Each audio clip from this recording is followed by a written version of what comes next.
জুবিন দা আৰু নাই। এই খবৰ পোৱাৰ লগে লগে সকলো যেন স্তব্ধ হৈ পৰিল। চৌদিশে ভিৰ লাগি গ'ল জুবিন দাক এবাৰ চাবলে।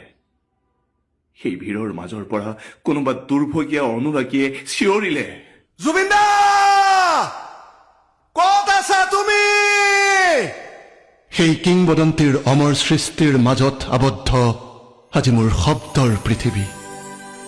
মায়াবিনী ৰাতিৰ সেই চিনাকি সুৰবোৰক বুকুত বান্ধি প্ৰেম বিৰহ আৰু জীৱনৰ কোলাহলৰ মাজত আহিছে এক নতুন আখ্যান, মায়াহীন ৰাতিৰ কোলাত।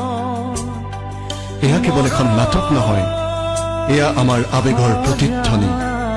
আহক এই যাত্ৰাত আমি পুনৰ হেৰাই যাওঁ সেই সুৰৰ সাগৰত।